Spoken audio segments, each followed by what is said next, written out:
finally, we have the last speaker, or the guest speaker of the day, or the highlight of the day. We have Professor Dr. Liang-Kung Chen.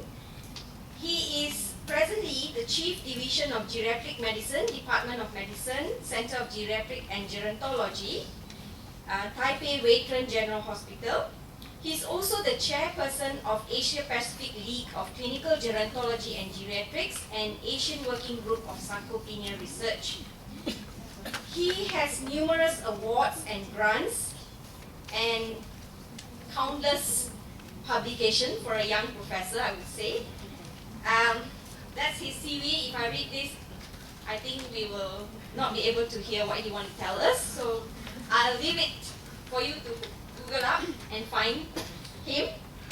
And his recent publications has been highlighting the area of osteoporosis and sarcopenia.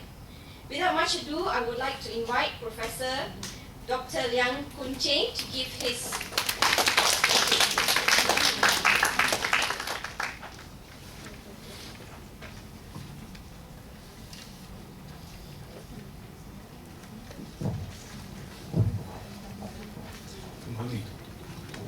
It's a really huge pleasure to be Malaysia to share with you of the idea about sarcopenia. It has been over 15 years since my last trip, and in the past 15 years, I believe you know everything has been changed. So everything's new to me. It's like the first trip.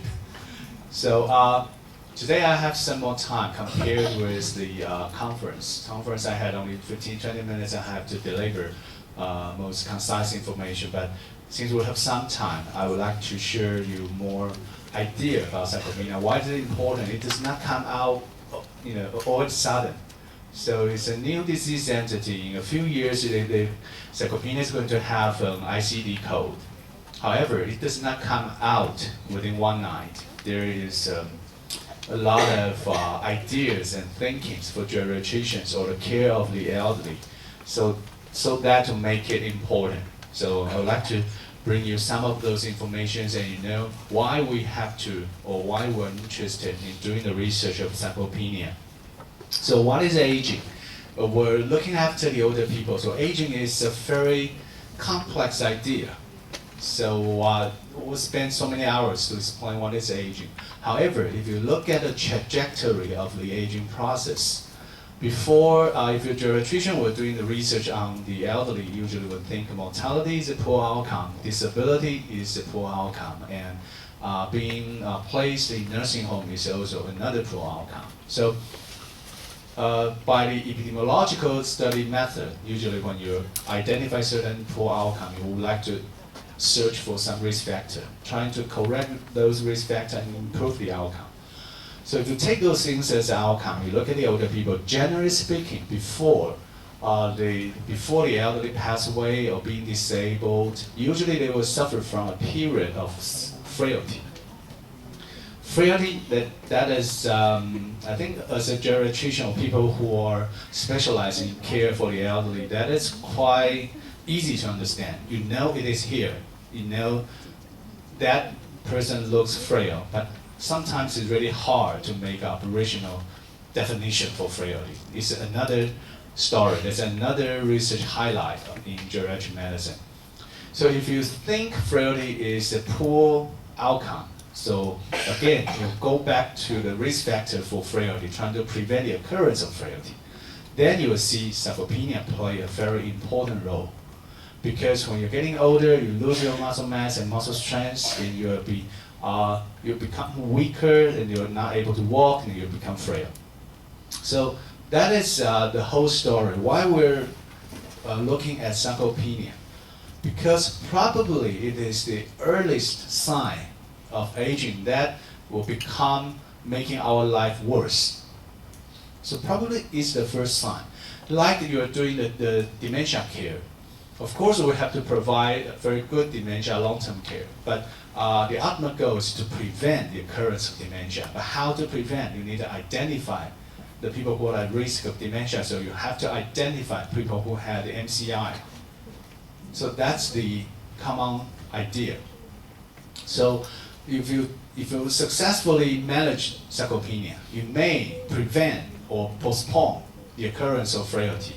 So altogether, no matter whether the longevity will be prolonged or the ultimate goal, if you prevent the occurrence of frailty or to postpone the occurrence of frailty or disability, you are maximizing the active life quality. That is the key idea about frailty and sarcopenia research. We want to maximize the active quality of life for the elderly. So that's why it is important. So what makes, what's the composition of an older person? We know the body composition, but what is an older person look like? The paper from Lancet says that, yes, aging is featured by multimorbidity. Well, that is not difficult to understand that the elderly people may have a lot of disease, many chronic disease. So if you're doing geriatric research, we tend to use multimorbidity instead of comorbidity, because for comorbidity, you need an index disease, and the other diseases are comorbidity. But for the elderly population, what is the index disease? Sometimes it's hard to tell. The patient had too many diseases. You don't know which one is the index disease. So we just count the disease. So there's a multimorbidity. So if you look at that, for people who age around 80 or 85, you got only 5% chance to be without any major chronic illness. So you cannot define the health status of an older person through the disease they have. Otherwise, you'll find no healthy elderly in the community, because everybody should have certain chronic disease. So you have to manage disease. But on the other hand, what is another key feature for the elderly is the growing trend of disability. When you're getting older, you have a higher chance to get certain type of disability, no matter physical or cognitive, or sensory, or anything. So it's a higher risk for you to become disabled, being need for long-term care services. Okay, so that's the mixture for geriatrician or people who are looking after the elderly. You have to deal with, that is multimorbidity plus disability. You have to manage them both, not like our traditional concept about the medical specialty. You only manage a certain organ. For geriatrics, you have to manage both multimorbidity and disability. But if you look at those combination, you have multiple diseases, you have certain disabilities. So which one is more important, disease or disability? When we're trained in medical school, we think maybe it should be disease. Otherwise, what we're learning a lot about disease. So disease should be the most important thing. So the answer may not be correct. That is this paper published by Francesco Landi in Italy. This is a very important and useful publication to explain the idea that he enrolled several hundreds of people aged over 80s in Middle Italy. And what is his research intention? It's trying to differentiate whether multimorbidity or disability will kill this person. So they enrolled several hundreds of them. So there are, I think it's easy for you to understand. There will be 4 types of people. One is who has multimorbidity and those who are not, who has disability and those who are not. So there will be 4 types of people. So after 4 years of follow-up, they found that, so in the survival analysis on the top of the 2 curve, so who can survive longer? The people are, no matter you have multimorbidity or not, you should not have disability. So those who are disability-free subjects live much longer. But who had a higher risk to pass away? During the 4-year follow-up, the mortality rate is over 70%. It's no matter how many diseases you have and you are disabled. So based on the result of this research, disability itself can kill the elderly people, independent from disease. But it's hard for medical or the healthcare professionals to understand how come. Well, so what about today? Let's not treat our hypertensive patient. Do not take the antihypertensives, go jogging, go exercise, then you will not die. That's incorrect, because if they have too high blood pressure, they will have a stroke. And when they have a stroke, it only, after that day, he becomes disabled. So we have to control the blood pressure in very tight range to prevent stroke. Well, that's not that good as well, because the patient may have the postural hypotension. When he stand up, he has dizziness and fall, and he fracture. There's another disability. So what is the optimal range of blood pressure control? So it is to prevent the occurrence of disability. So that's why JNC 8 last year, they modified the standards for the blood pressure control for people aged over 60. They can be allowed up to 150. For the cardiologists, they always want the lower the better, but in JNC 8, it said 150 will be okay. Why? Because you have to optimize their mortality rates to prevent the occurrence of disability. So that's the whole idea. Therefore, the health of older people is to prevent the occurrence of disability. And the risk factor for disability is frailty, and the risk factor for frailty is sarcopenia. So that is the trajectory of your end-of-life period. So that is published in JAMA almost 15 years ago. That they found that unless you're the people who suddenly died, otherwise, no matter which disease entity, you will suffer a certain period of decline in physical function, which means frailty.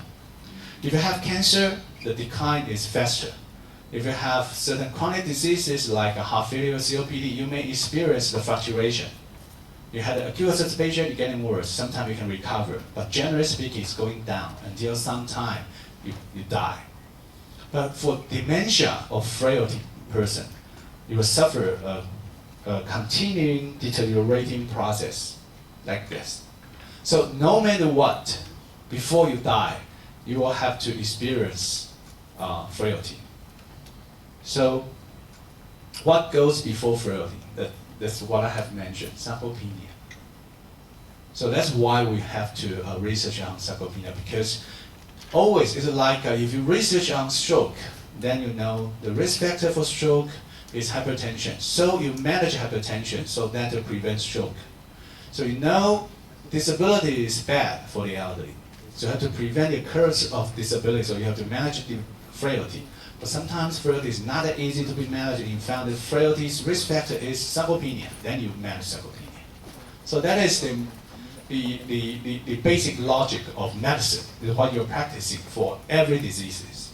So this is how we pay so much attention on sarcopenia, and it is very, very important. So if you look at aging, so when you're going back to, from mortality to sarcopenia, you're going maybe from 80s to 40s, 50 something. So along with aging, you keep losing your muscle mass. So what is your maximum muscle mass in your lifetime? Probably age 25 or 30 something. And you'll start losing gradually, but that's all the aging process. Your cardiac output is losing, your pulmonary function is losing, renal function is losing, but in normal aging process, it does not have any trouble in your life. But along with aging, the organ function goes down. However, skeletal muscle may be the only organ that loses so much mass itself in aging. You may not have as good as pulmonary function when you're getting older, but the lung mass per se is there. It may be atrophied a little bit, but it does not lose mass for that many. So if you age from 20 to 70, you lose 40% of the muscle mass. And the losing rate is faster when you're getting older. So it becomes 60% per decade if you age 30 to 70. You become 1.5 to 2.5% every year when you age over 60. So the losing rate is faster. So theoretically, we're thinking you're losing the muscle, so that you should also lose your strength. So another study showed that yes, your muscle strength you're getting weaker and weaker when you're getting older, especially at the age of 50. after age of 50, you lose your strength quickly. So that's somewhat compatible with the loss of muscle mass and the strength. So that's why we start to think of sarcopenia. Back in the year about 1980s, Rosenberg is the first one who invent this vocabulary, sarcopenia. I think he had done a lot of research on the change of body composition. So I think along with aging, it is generally accepted, I think as people who research on aging would know that along with aging, you will lose your bone mass, lose your water, you will lose your muscle, but increase your fat mass. That is the normal aging-related change in the body composition. But Rosenberg think the loss of muscle mass to some extent would be pathological instead of normal aging. So that should not be, everything is normal aging. It should be to some extent that there could be pathological process. So he invented this vocabulary. Sarx means flesh in Greek. Penia is loss. So in the very beginning, sarcopenia stands for the loss of muscle mass without any description about strength or performance, just the loss of mass. So that's the initial definition. After Rosenberg invented this vocabulary, people started to research on this. And their classical definition for sarcopenia is you measure the muscle mass for the young reference group. Who is the young reference group? The people who age between 20 to 40. And you need to at least have 100 men, 100 women. Age 20 to 40 reference group. So what is the cutoff for sarcopenia in the elderly? Which is the 2 standard deviation below the mean of the young reference group. That's very classical. That's classical definition. So that shows one thing. The low muscle mass is a comparison with the younger group. So okay. So after that, people want to prove, yes, is it really true that the low muscle mass will cause something bad? So there are several papers being published, but this one, Bob Gardner's paper is the first one that using a population-based sample to answer this question. So Bob Gardner published a paper in the Journal of Epidemiology, American Journal of Epidemiology, using the study subject living in New Mexico. And he found at this time he was using the traditional approach for sarcopenia, which is only low muscle mass without physical performance or muscle strength. And he found that it is the first paper showing that yes, Rosenberg's assumption is correct, that with sarcopenia, those elderly people, you are having higher risk to become dependent, become hospitalized, higher risk to use some assistive device. So being higher risk to become disabled. And the prevalence of those of sarcopenia is getting higher when you're getting older. So it may be around 50% for people age over 80. But men is higher than women. Then why? People are asking why. Well, women say that generally speaking, men should have higher muscle mass when they're young. And when they're getting older, they lose so much muscle mass. For women, probably your muscle mass when you're becoming an adult, the muscle mass may remain similar. So because man has more mass to lose, so that's easier for you to tell the differentiation, the difference. So that's just an assumption, but you really recognize there is a gender difference in sarcopenia. So this is the first paper showing that yes, sarcopenia is of bad consequence for health. And because sarcopenia is low muscle mass, then people may ask, wow, should we study on sarcopenic obesity? Because in your body composition, you know that I just told you that when you're getting older, you have more fat mass, less muscle mass. So what about the combination? So because we think obesity is bad, sarcopenia is bad, so the sarcopenic obesity should be a double burden to the health of older people. But the answer is no. The cohort study from the Italy as well. They show that basically, no matter your obesity status, if you're sarcopenic, you have higher chance to die, disregard of your BMI status. So for the elderly population, that's specifically in Chanti cohort, is people who age over 70 something. So it's not for people who age 40 or 50.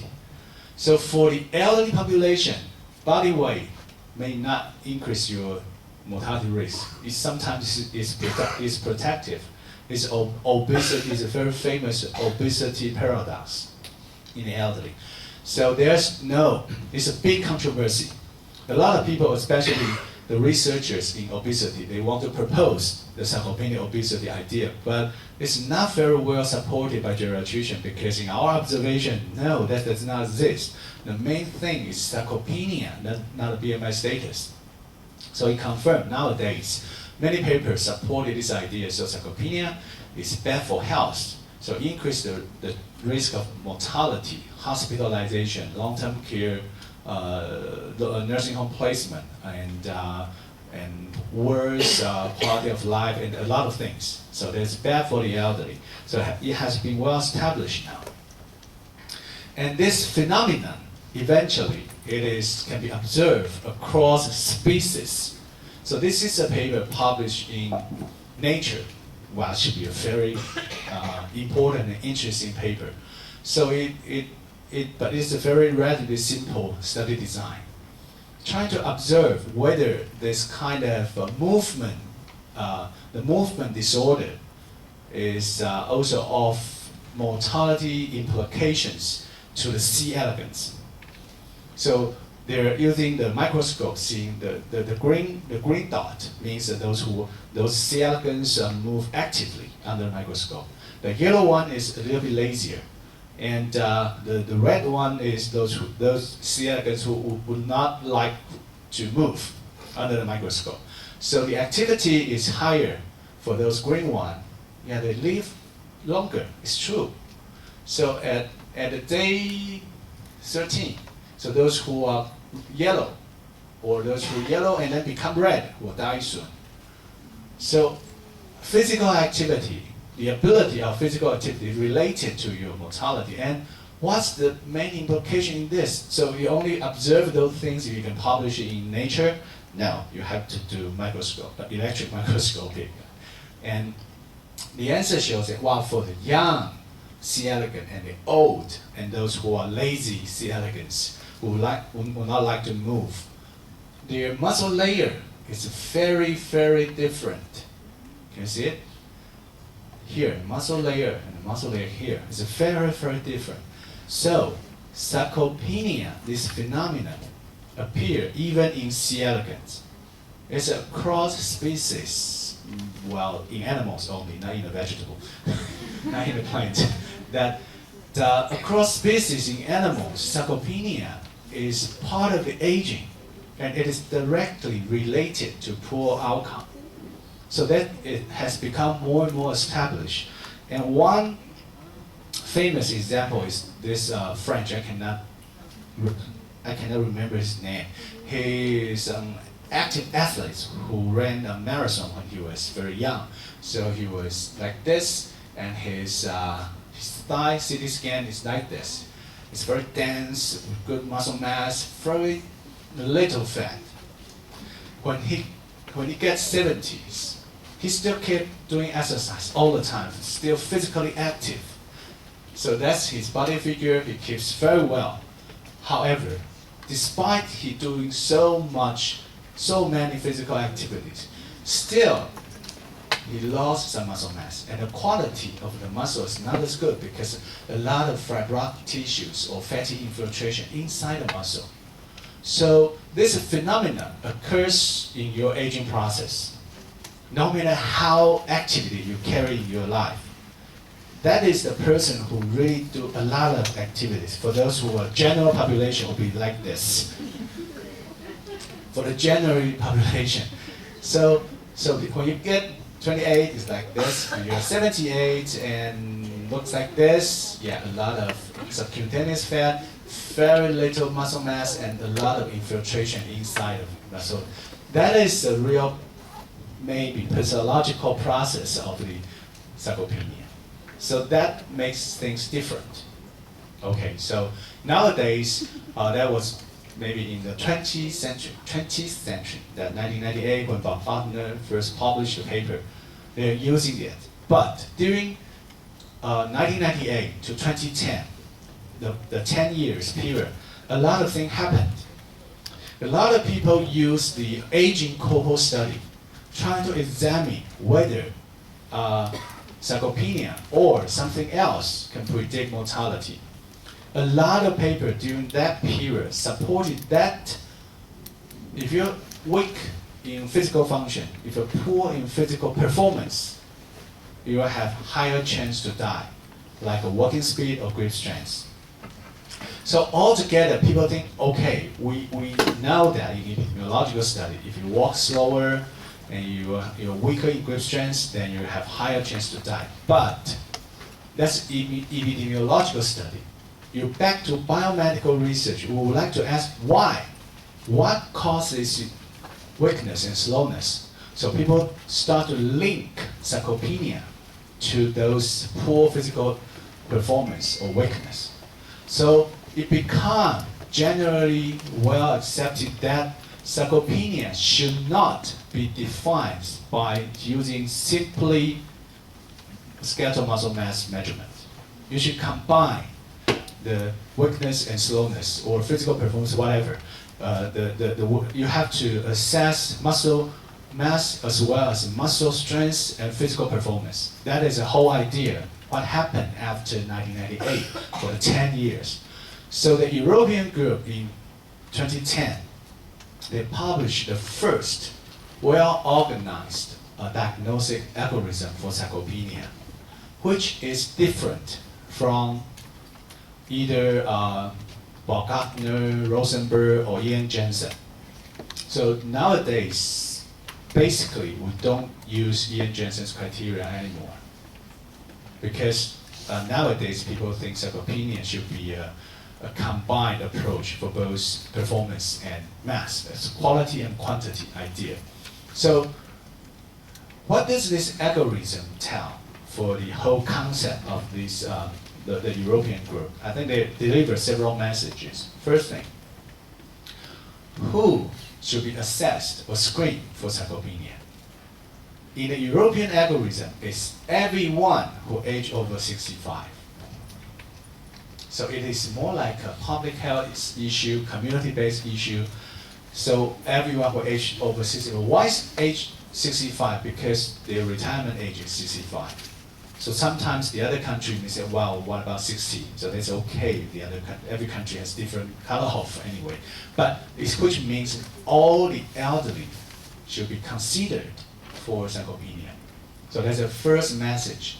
And the second message is, okay, you identify those elderly people, then what's first? See how they walk. Because several important observational studies shows that slowness, if you're slowing your gait speed, it will increase your risk of mortality.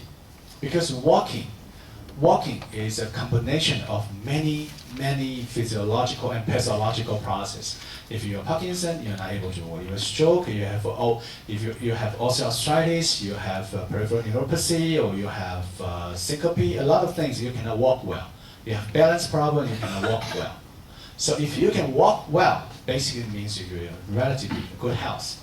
So that's a basic idea because this is going to be applied in community setting. So you need simple measurements. So they're using this. If you walk well, you walk faster than 0.8 meter per second. In the European group, they use 0.8. Why? Because several aging cohort studies found 0.8 is a good cutoff to predict mortality. So they use 0.8.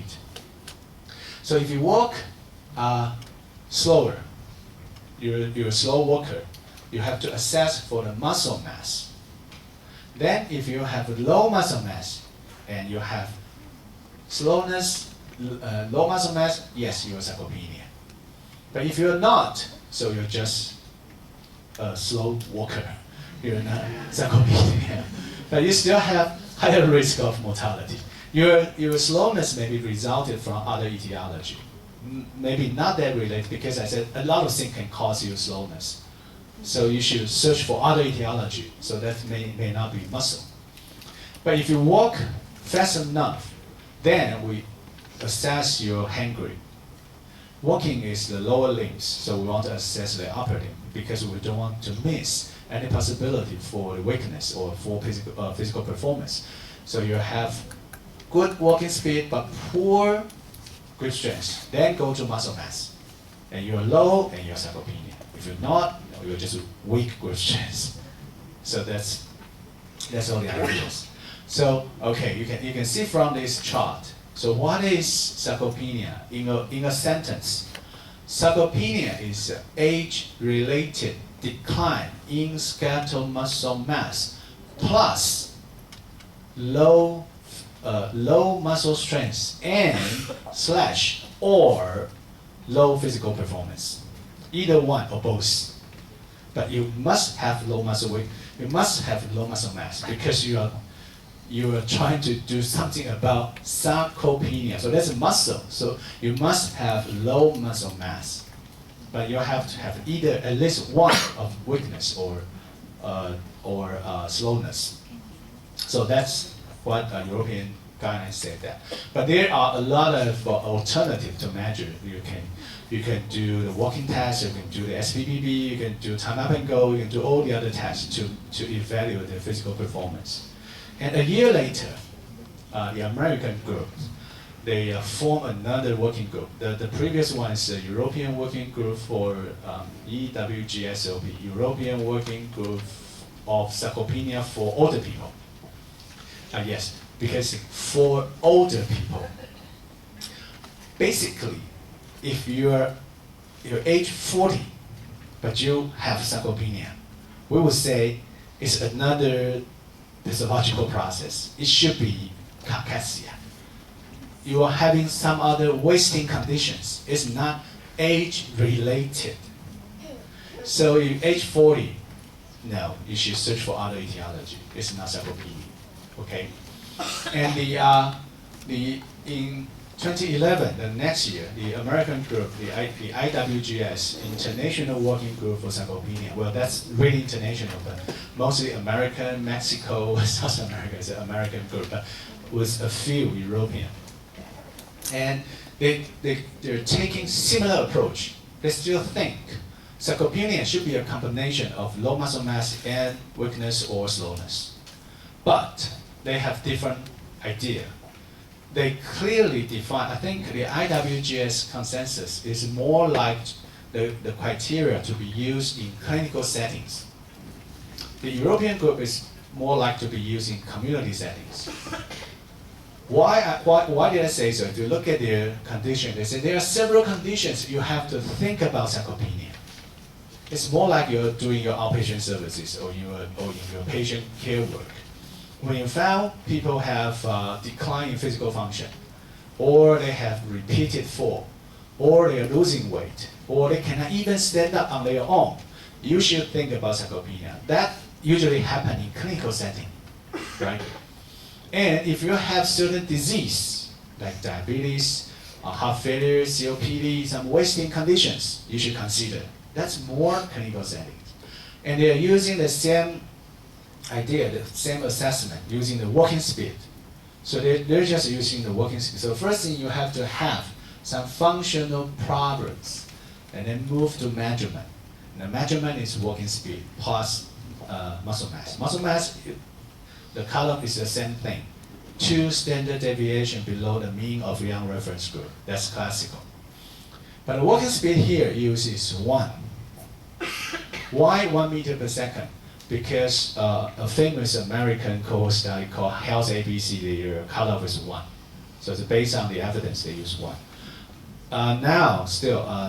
Nowadays, European is 0.8, American is 1, Asia is using 0.8. But I think in the near future, everything will become 1. Because I will share the story with you later. It's very hard to define 0.8 in Asia. Really, really difficult. Okay, so we have that from European and America. So when we're seeing those papers, or when we're attending the international conferences, talking with my colleagues internationally, we think we Asian people are different from you Caucasians. At least, people say that, at least. While Caucasians are taller, they should walk faster. They have longer legs. So while walking slower for Asian people should be reasonable. Or they have a big body size, their grip strength should be stronger. So that's why we think, at least, even though we agree with your algorithm, we need to obtain our own cutoff. Otherwise, all the epidemiology will be wrong. Why is this important? Because while you're publishing a consensus for diagnosis, your main purpose is not for diagnosis. Your main purpose is for intervention. You want to help people. But you need to identify who to be helped. So that's why we need a proper diagnostic process. And then identify people for intervention and improve their health. That's what we want. So we need to have our own criteria. So ever since 2012, I think, we started an Asian working group trying to work on this. Okay, so if you look at sarcopenia, several factors may cause sarcopenia. And such as endocrine issue, aging factors, disuse of the lifestyle, malnutrition, cachexia or some neurodegenerative disorder. That's pretty easy for you to imagine. That several different etiologies may cause you have lower muscle mass and poor physical strength. And that is also the target if we want to manage sarcopenia. That is the target for us to manage. That's our primary idea. However, things does not always get along well. That, as I have mentioned, that along with aging, you're having less and less muscle mass, and you're having weaker and weaker strengths. But those two curves does not usually go parallel. Sometimes there are discrepancy. For some studies, they're showing that for some lean people, but they are doing a lot of physical activity, they're lean. Sometimes you may measure they are having not many muscle mass, but their strength is very good. And for some study, especially in intervention study, if you only provide protein supply without doing exercise, you can increase a little muscle mass, but the strength remain the same. So, well, muscle and mass sometimes usually go parallel, but not always. So we have to, if you want to provide intervention, now all the intervention program, no matter nutraceutical or pharmaceutical, you have to combine exercise. That's a very important issue. Otherwise, the trial will fail.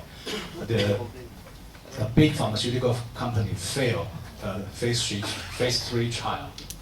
It's phase 3 already because their design, their exercise for sarcopenia intervention is not very intensive.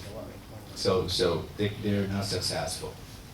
So okay, so in the year of 2012, so a group of people from Asia, geriatricians, we start to think about sarcopenia. We want to have our own criteria. And how do we organize this working group? No rule. Because to be honest, there are only a few real geriatricians in Asia. In many countries, geriatric medicine is just emerging. It's a young specialty. Only a few people. So sometimes it's not that hard to identify anyway.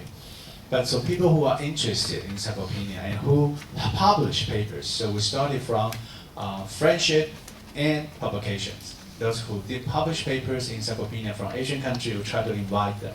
So we do literature review to look at the epidemiology of sarcopenia.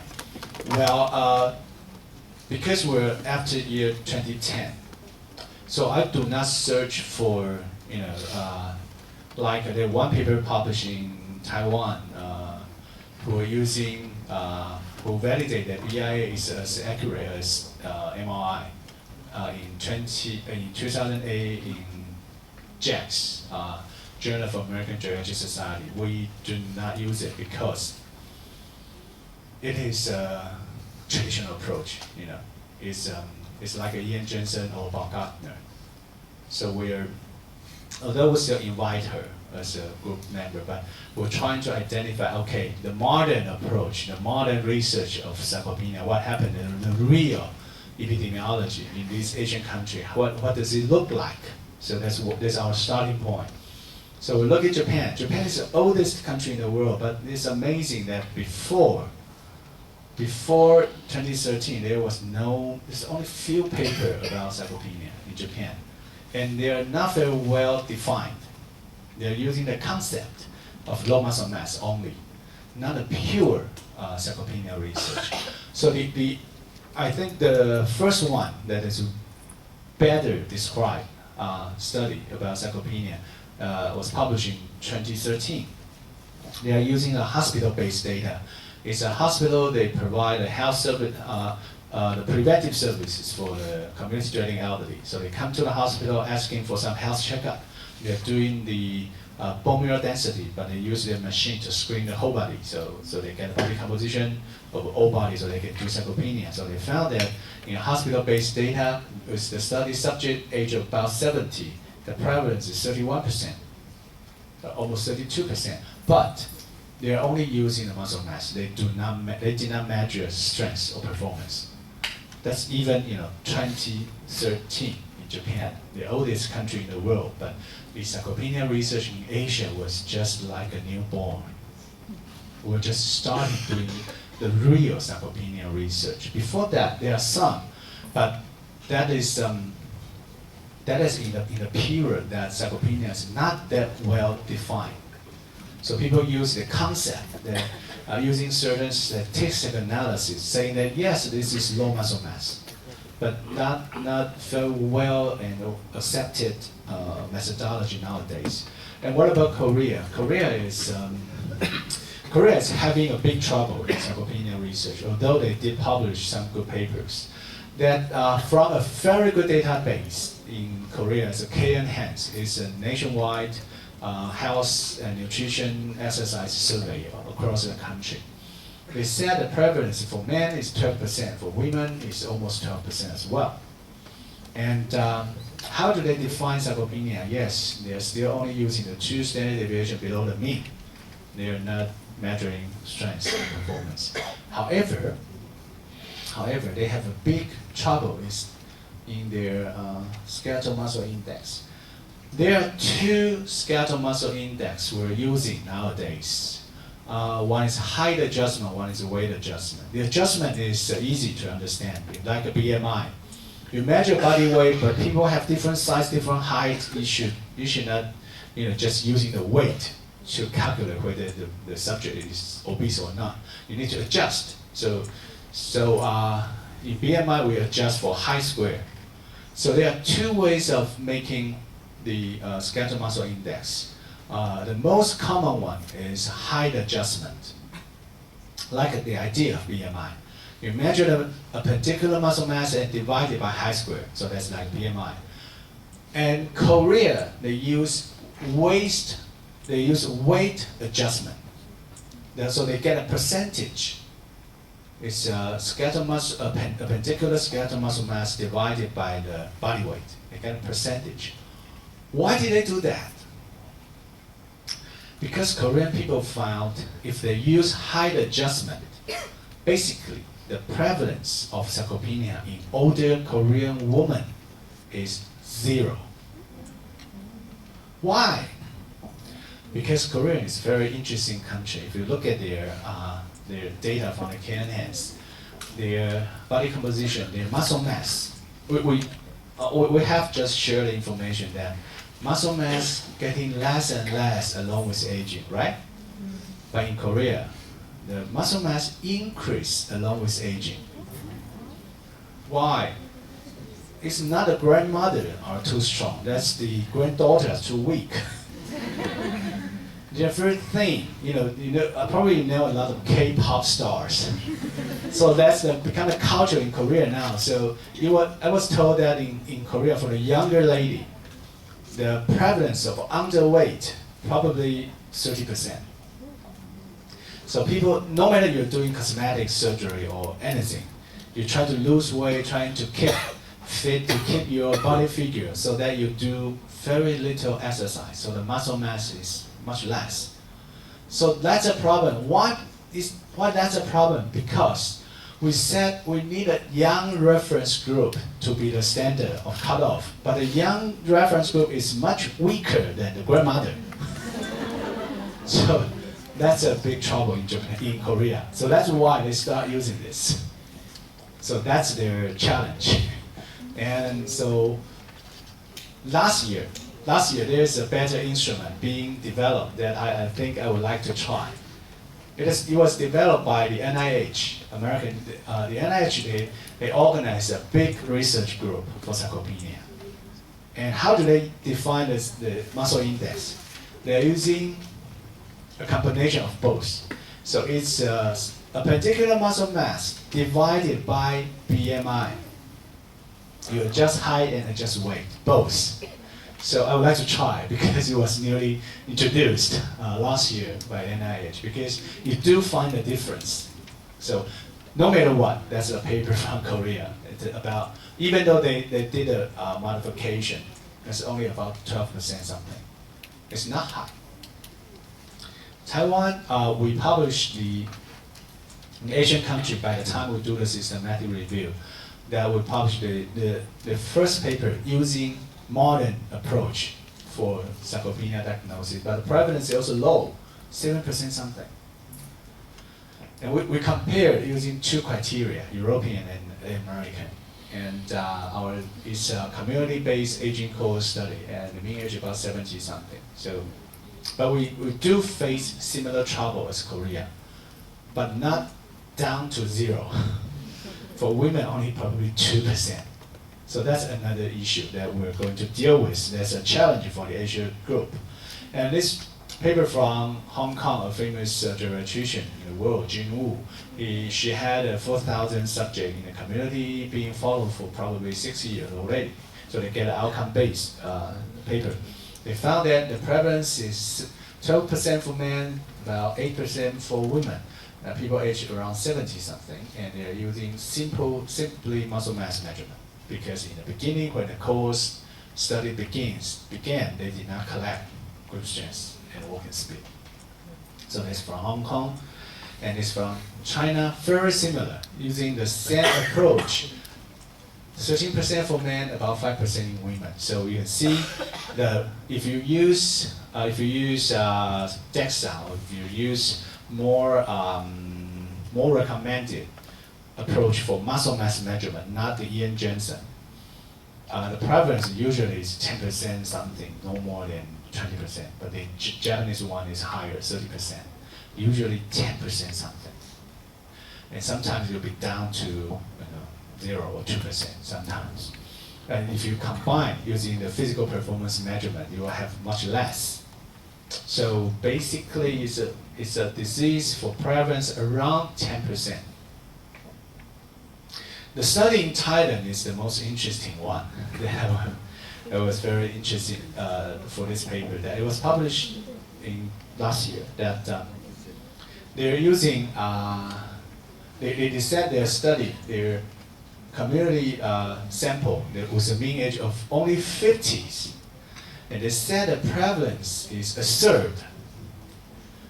So you only age 50 with the prevalence of sarcopenia for over 30%. It's a little bit too high. And what do they measure their sarcopenia? They're using the muscle mass. They're like Korea, using the weight adjustment. And they're using only one standard deviation.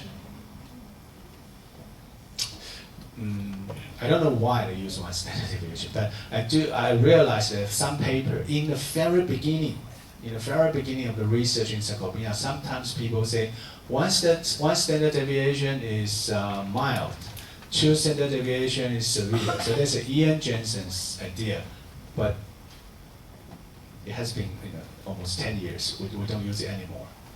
But although what I'm saying is a lot of the agreement of a lot of geriatricians, but still you can find some paper being published elsewhere using different approach, different cutoff, different, maybe we set a little bit out of date, we're not using them, but still getting publishable. Why? It's like Korean. The Korean group,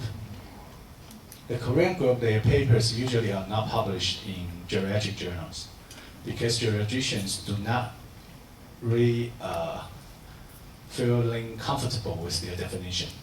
But so that they submit to endocrine journal or orthopedic journal, rheumatology journal, and it getting accepted.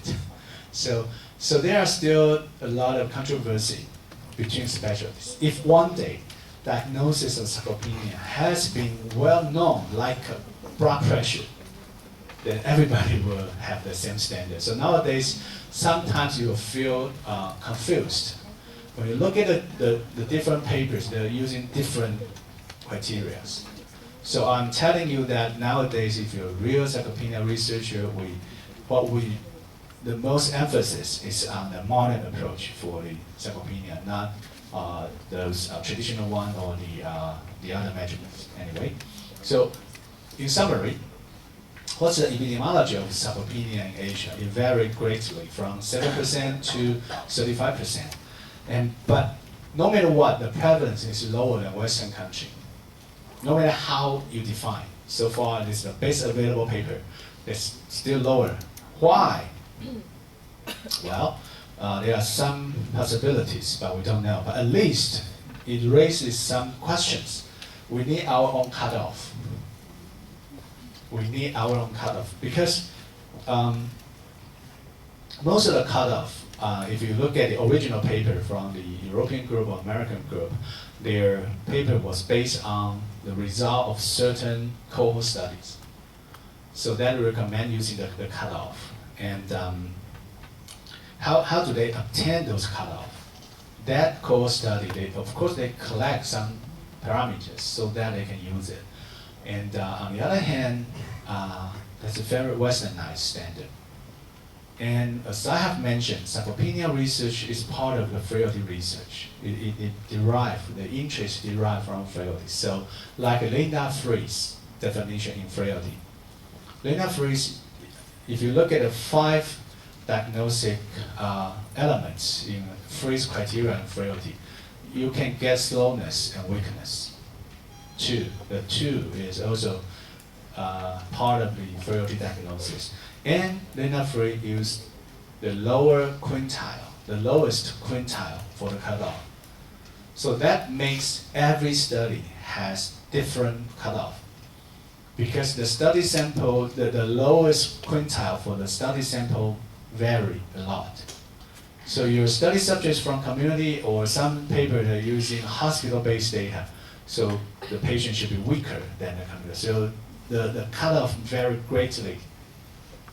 But the idea is if you do not really have proper diagnosis or cutoff for grip strength and walking speed, the lowest quintile of your study population. And grip strength sometimes in the European group, they will adjust for BMI. If you're stronger, you're bigger, size you will have stronger grip strength. But if you look at the modification, that's not really differ much. Maybe 31, 30, something. That's only 1 kilo difference. And the walking speed, our Asian data see there's a gender difference. Men walk faster than women. And the cutoff is eventually around 1 meter per second. Then why do we pick 0.8? Because when we're in the discussion, Japan's data said about 1.1. 1.2, we said 1.1. Hong Kong said 0.9. And Beijing said, no, only 0.6. So if you use 1, which means, a lot of people in the community elderly should be screened for sarcopenia because in the beginning you screen for walking speed. So that will cause a lot of trouble and work in the community. You should lower the cutoff. Well, we sympathize their conditions, but we should, no matter what, should not be lower than 0.8. So we decide, okay, we lower a little bit to 0.8. But I think I compared more data from different countries. It's more close to 1 eventually, okay? So there are several reasons we need our cutoff in our diagnostic criteria and cutoff for Asian people. And if we can develop this successfully, we can merge our data into the American and European guidelines together, then we will have a real global diagnostic consensus for sarcopenia. That is very important for Asian people. Why? Because for most of the time, the Western people, they define certain disease, and then we're just using it. And maybe after a few years, we found the definition is no good. Then we try to modify. It's a very rare chance that we're able to participate in the development of the disease diagnosis in the very beginning. So we have to take the chance. So that's why we have to do faster. We're even negotiating with SCI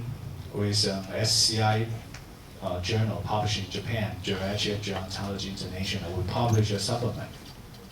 One, to collect the epidemiological data in Asian countries. It's the main purpose. Because nowadays, the sarcopenia research have moved forward a lot. So if you still stick on epidemiological studies, sometimes getting harder to be published. So we publish a supplement to collect the Asian data. But too bad, at that time, some countries are not able to get the data clean and published. So maybe some other time we should do it again.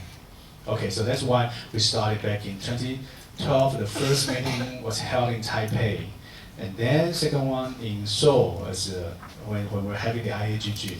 There are several international researchers, the important international researchers in sarcopenia and frailty come to our meeting. This is John Morley, Jean-Pierre Michel, Anne Newman, and Jim Wu, and Hidenori Alai, and myself. So it's a very active meeting and had a lot of good discussions. And then we're in the third time in Kyoto, in Japan, and we had our consensus.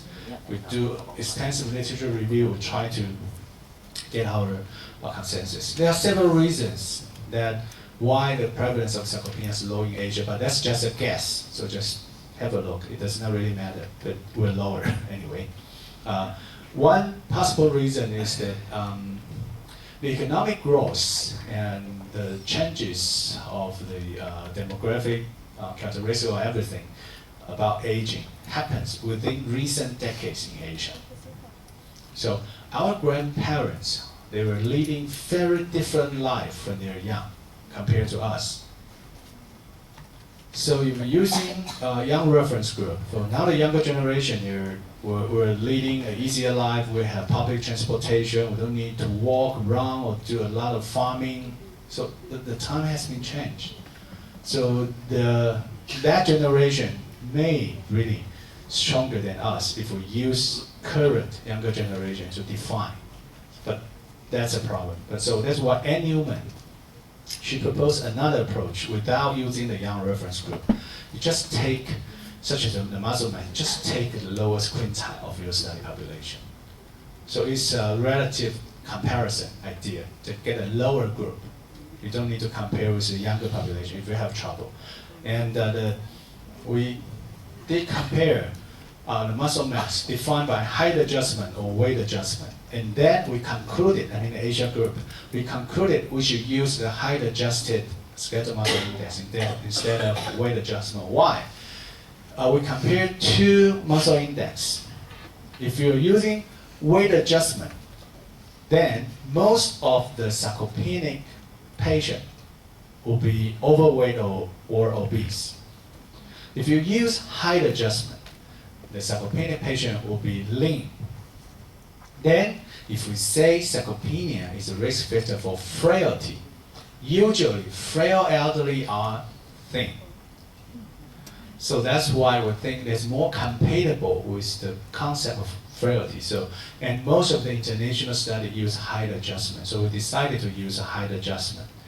And also the height adjustment, using the height adjustment, you can see a progressively decline rate, the progressively decline of muscle mass with aging.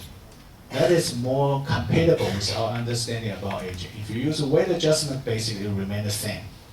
So that's not what we know about aging. So that's why the Asian group would choose height adjustment. So this is a paper, and we wrap up all those things, and anyway, it's published in a very good geriatric journal. It's a top ranking with an impact factor over 5. That of our consensus. And okay, we are basically a combination. So here I'm going to introduce you how we think about it. But basically, it's not very different from the Western people. That two conditions you have to think about sarcopenia. One is community setting, one is clinical setting.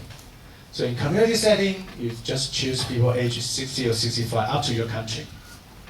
And in the clinical or other healthcare settings, outpatient, inpatient, or long-term care, no matter what, if the subject has the following conditions, who had a functional decline, had a recent functional decline, who lost weight, who repeated fall, or who had malnutrition, depressed mood, or cognitive impairment. Depressed mood and cognitive impairment was not mentioned in the previous two criteria, but we think that's a very important thing, that you will lose your functionality very rapidly, so you need to think about that. And we propose several outcome indicators, because if now for Asian people we want to start to do a sarcopenia research, then we, like the Western people, we choose disability, hospitalization, and mortality. It will take you 5 or 10 years. Then everything is published. So we propose several feasible alternative outcome indicators here for us to accelerate our research outcomes. So that is the outcome indicators we suggest. And this is the algorithm we propose. It's basically like a European style. But only one thing, one difference is here. In the European group, they screen first by gait speed. So if you are walking fast enough and you don't have weakness, then you're healthy, then you're out. You don't measure your muscle mass, right? If you're slowing your gait, your walking speed, then you will move to muscle mass measurement. And you are sarcopenia, and you're sarcopenia, but you don't have a measure of grip strength. So that's no good for scientific comparison. So we want to collect all the 3 parameters for everyone. So everyone has to be screened for walking speed and gait and hand grip strength. Then if either one of them or both are positive, that the weakness or slow, then you move to muscle mass measurement. So that is how we think about it. So that we can have more data for comparison in the future. So now this consensus, and people may be curious about the cutoff here. So here, walking speed 0.8, as I have mentioned to you, it's not scientific judgment. If you look at the evidence-based medicine, there is evidence strength level 1 or A, B, C, or E. So this is E, as per opinion. We do collect that the walking speed is important, but papers from different countries really had different results. So we need to make a judgment. So the judgment is 0.8. So that is not from one single paper. That is a judgment after the discussion of the experts. And what about the grip strength? We found, generally speaking, across countries, Japan, Hong Kong, Taiwan, China, basically the same, that Asian people, the grip strength is about 20 to 25% lower than the Western people, after age and gender men. So we pull a lot of data, then we define, I think it's 26 in men, 18 for women. In the European group, it's 30-20. So that is based on our data. And what about the bone mass? First, we recommend using DEXA. For sarcopenia research, for the measurement of muscle mass, the gold standard is CT or MRI. But that's not possible for every subject to do it. And then we step we got one step backward. Okay, we accept DEXA. DEXA is still a good and accurate and repeatable measurement, and the accuracy is good. So we're recommending using the DEXA, and we only measure appendicular muscle mass. Why? Because DEXA only can differentiate bone mass, soft tissue, and water. But basically only bone mass and soft tissue. So, well, if you measure the whole body, in your trunk, there are a lot of visceral organs that cannot be differentiated. So sarcopenia definition we use, that's the same all over the world. We're just using appendicular because in your limb, remove your bone mass. Basically, that's your muscle and fat, and DEXA can tell from soft tissue from fat. So that should be accurate. And we found a cutoff. I think it's a 7 for men and 5 point something for women. And that's based on the result from several papers in Asian country. And we accept using BIA. Why? Because people from China said we have a lot of rural communities. That's not possible to do DEXA. But BIA, we have concerns. Although previous paper document the accuracy of BIA in measuring muscle mass, the question is the measurement. If only BIA measurement is done in the lab with well-controlled temperature, humidity, and subject, that is very accurate. But if you do it in a community with different temperature, humidity, and skin thickness, especially some BIA, you have to stand on the machine, right? But the thickness of your feet, the skin thickness of your feet will cause a bias because it's a bioimpedance. So the electricity cannot pass your skin or get some resistance. And if you're standing, basically your water will go down to your lower limbs. So they will cause another trouble. So in order to promote sarcopenia research, we accept using BI, but we must use better equipment. What is better equipment? First thing, usually it is measured when the subject is lying down. And there should be 6 points of measurement. Because we want to measure appendicular mass, right? Traditional BI measure only 4 points, your hands and your feet. But the problem is that the data the machine print out for the appendicular muscle mass is calculated from their formulation, from their formula. So what is the formula? Probably you don't know because the company will not tell you. How to output a particular muscle mass through the whole body measurement. That's a mathematic model. That's not a real measurement. But if you use better equipment to measure 6 points, that you can have the electricity come in and out independently from your arms or legs. So that's the equipment we want to have. I think there are only 2 brands of the company they are making the device like that, and we're very happy and surprised when we're doing the comparison. We found that if we're using the better equipment of BIA, the measurement is very compatible with DEXA. So if you look at our recommended cutoff for DEXA, it is very similar. If you're using that kind of BIA, they can output the appendicular muscle mass.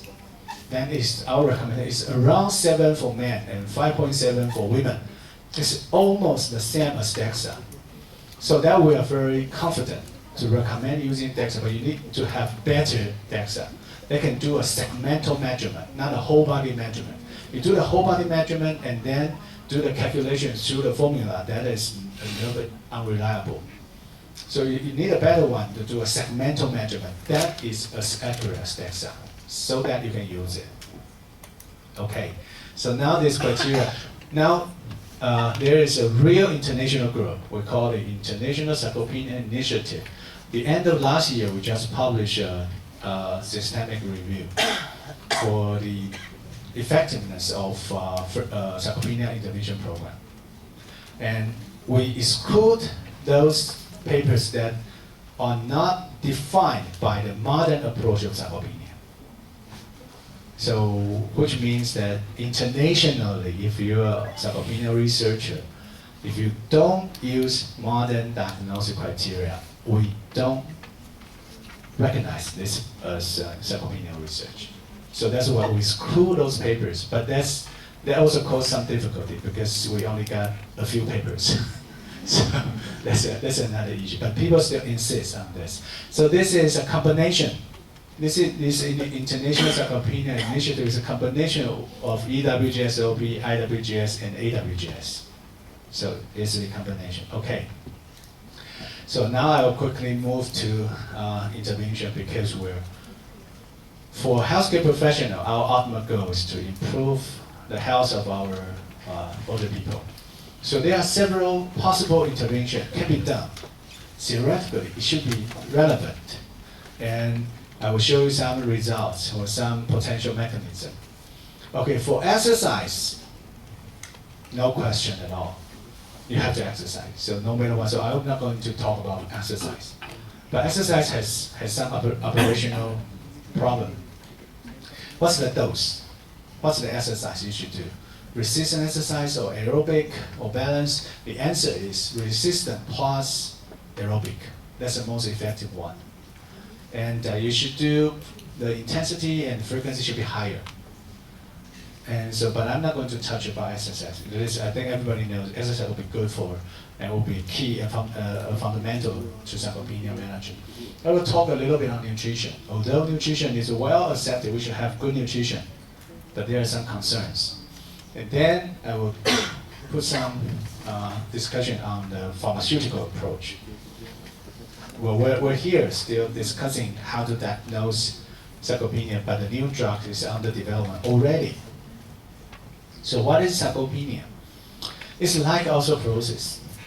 Osteoporosis spent 30 years from the invention of DEXA to the drug development.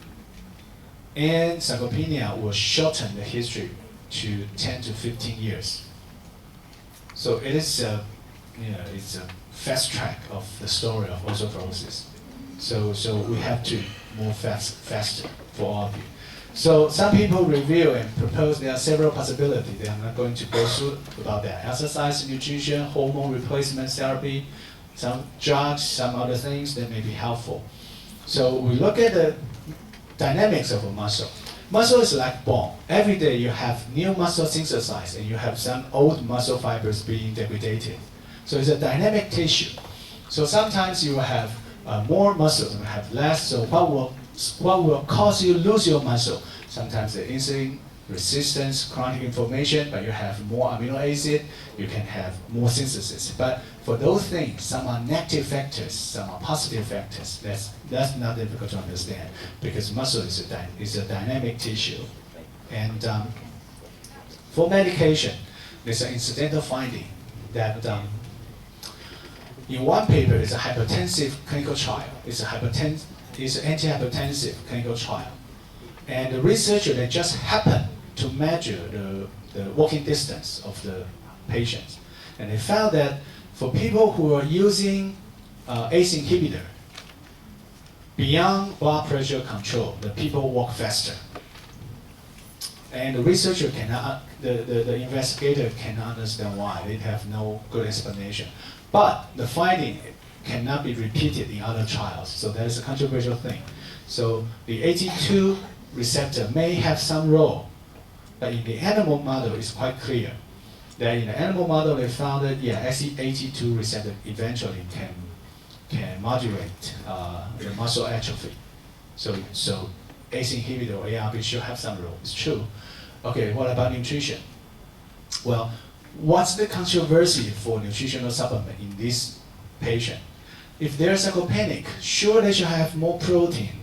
There's no problem at all. But those subjects are elderly. Usually they have multimorbidities. They may have hypertension, diabetes, dyslipidemia. They may have chronic kidney disease. So that will make you hesitate in prescribing more nutritional supplement. So that's an issue. So people may wonder, okay, what about the nutritional supplement or the dietary intake for the elderly in relation to their cardiovascular disease? It's quite new, 2011. The answer is, for those who had cardiovascular disease, the first thing, the most important thing is to have a well-controlled calorie. Okay, the first thing is calorie. You have to have, a reasonable calorie intake. So maybe 30 calories per kilo per day, something like that. You have to arrange. There is a fixed calorie intake. Okay, beyond the calorie, what is the most important thing to protect from cardiovascular disease? It's protein density. Within the same calorie, if you have a higher protein density, more protein, you'll be more free from cardiovascular disease. So what is bad? Carbohydrate. More glucose. Glucose is a toxic sometimes. So you have higher carbohydrate index that is bad for cardiovascular disease. So that is okay for you to give more under the same calorie to give more protein percentage. But what about people with kidney disease or the elderly? Usually they have lower GFR. Can we give them more protein? The answer is again yes. Why would you have the impression that if we give people more protein will cause them renal failure? Because most of the time we're using creatinine to estimate the renal function, but creatinine is also part of the source of muscle. You're having more muscle, you have higher serum creatinine level. So there'll be a mistake. So another study, also published in 2011, they're using cystatin C, another marker, to estimate GFR, not to use the creatinine. And the answer is, when you're using cystatin C, protein intake is not related to the kidney function. Just so you can give it. Unless, there's only one condition, unless the estimated GFR is lower than 30, then you should be careful. Otherwise, that's okay. So we got some information. You should give the sarcopenic elderly more protein within the calorie, and you give more protein, and it does not harm. It's protected from cardiovascular disease. It does not harm the renal function. So that's as I have mentioned, muscle is a dynamic tissue. So protein is a very interesting issue. So nowadays, in the past, we recommend the elderly people take only 0.8 or 0.9 gram of protein per kilo per day.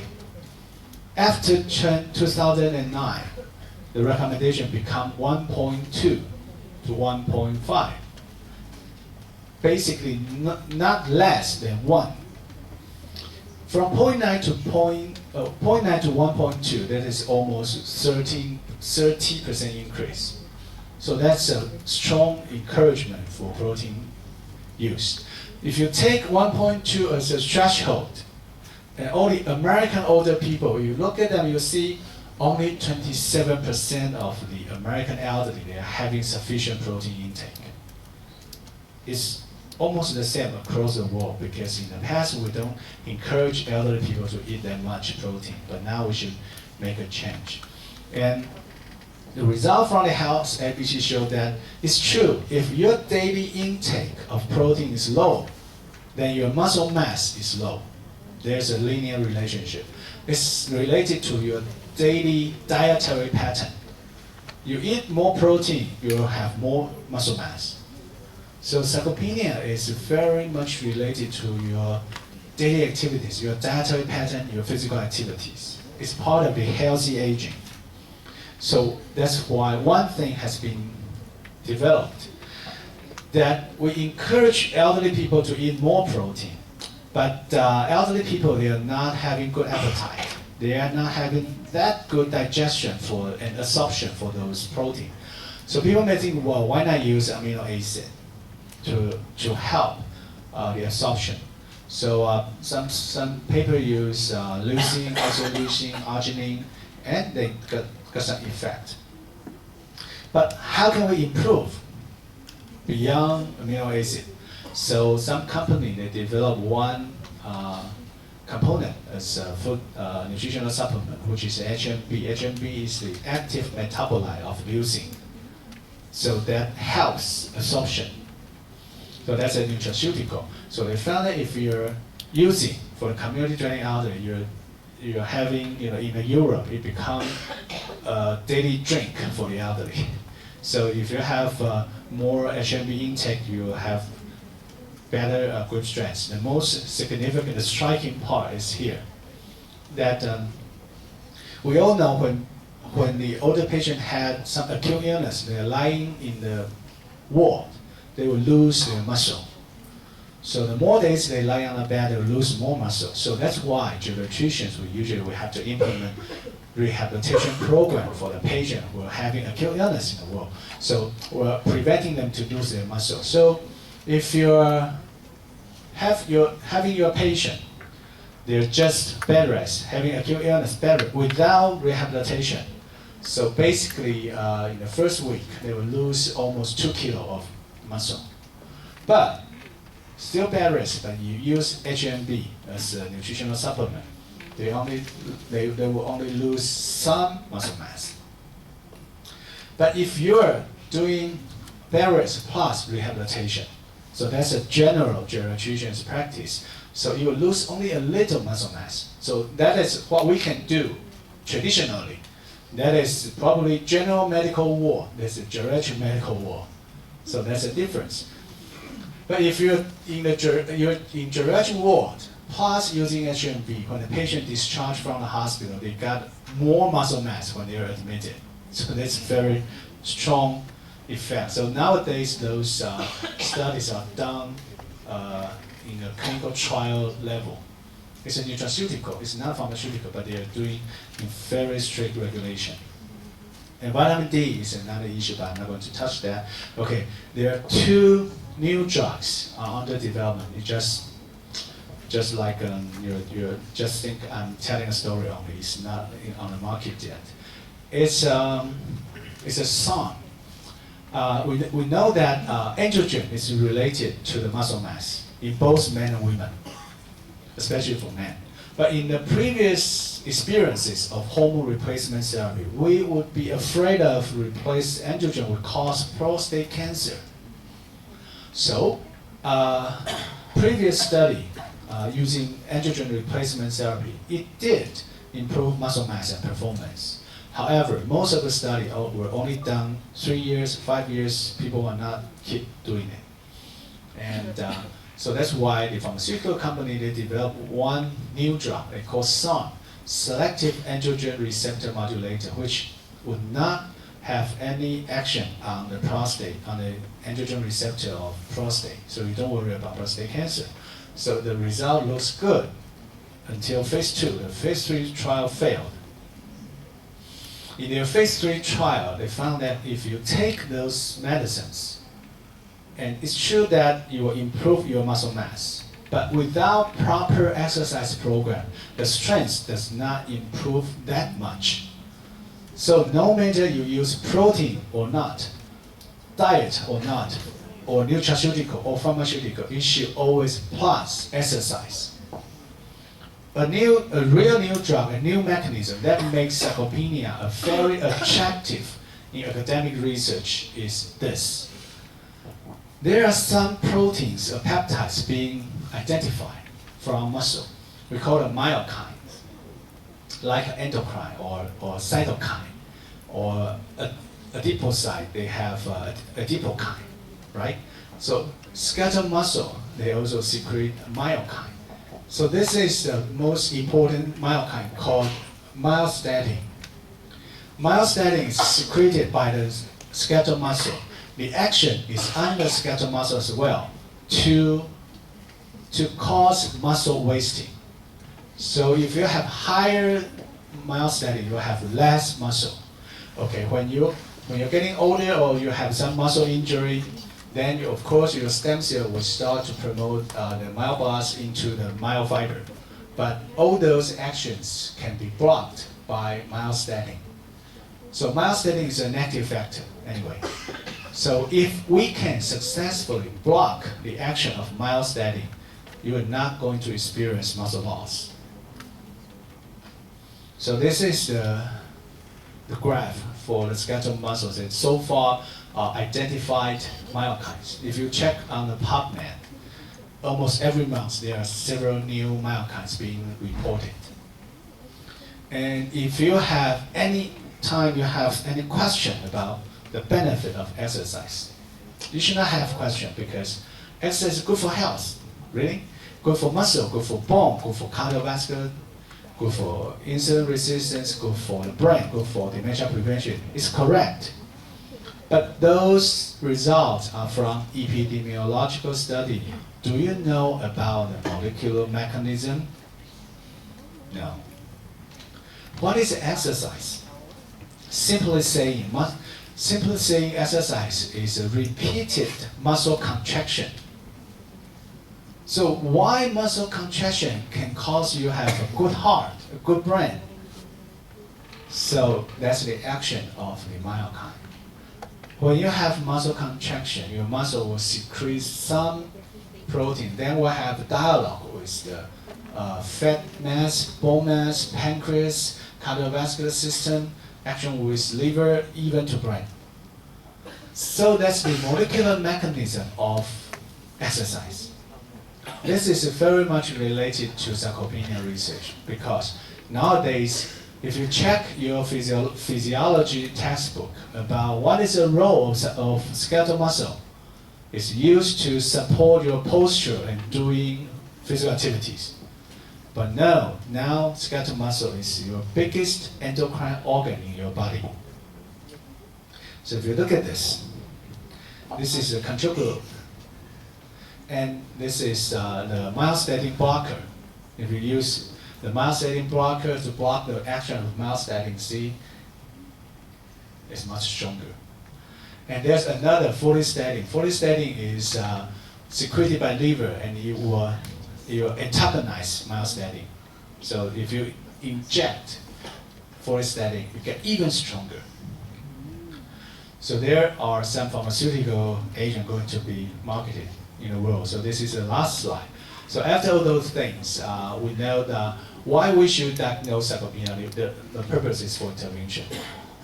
So we want to finish the controversy in diagnosis for sarcopenia because we have to move on intervention. And so for your everyday practice, no matter your clinician or nurses or physical therapists, whoever, or dietitian, what's your attitude toward sarcopenia? Okay, you know sarcopenia is important. It's of great importance to the quality of life of the elderly. So what action can you take? First thing, exercise and good nutrition always. That's part of healthy aging. So that's very important. You have to be sure your patients have good exercise and good nutrition all the time. And second, if they're not having sufficient protein intake, we should consider provide them some oral nutritional supplements. So that's why if you're using the current standards, really only, as I've shown you, only 27% of the American elderly people had a sufficient protein intake every day. But the elderly people say, oh, well, I have bad teeth, I have no appetite, I don't want to eat. Well, what about a drink? So there's some alternative way if you want to ensure their protein intake. So you should consider, not a compulsory, but you should consider using it. Everything from oral is much better, okay? And then if they are having cardiovascular disease, it's quite common for the elderly, then you should consider using ACE inhibitor and ARB because they have potentially extra benefit in their muscle. And if they do have severe sarcopenia, that cause them very limited in mobility, especially under certain conditions, we can consider using the drugs. Now it's under development. There are 4 major indications nowadays the pharmaceutical company is working on. If you're a heart failure patient with sarcopenia, you suffer from shortness of breath, but you have more your strength in your respiratory muscle, you are not going to feel that bad. So it's part of the supportive treatment. That's not a management for heart failure, it's a management for symptoms. Reduce your discomfort. Same as COPD, because COPD and heart failure is a protein losing disease. And if you have hip fracture patient, they had spent so much time lying on bed, they lose their muscle, they are not able to stand up again. So you can consider treat them by using the pharmaceuticals. And some cancer cachexia, because the mechanism of cachexia and sarcopenia overlap a lot. But cachexia is the faster phase of sarcopenia. So sometimes for cancer patients, supportive treatment is not a cancer treatment, it's a supportive treatment to improve the quality of cancer patient. You can consider using the myostatin blocker because they share the same mechanism. So that's in the future. That's probably going to happen in 5 years, I guess. So those trials are in phase 2. And after that, we have the medication you have, and you're going to have a new ICD code for sarcopenia, going to be a new disease in the world. So since we're working on this all the time, we're looking after the elderly. So it's a very, very important topic and issue. We should put all the emphasis on research and practice in this. So thank you very much.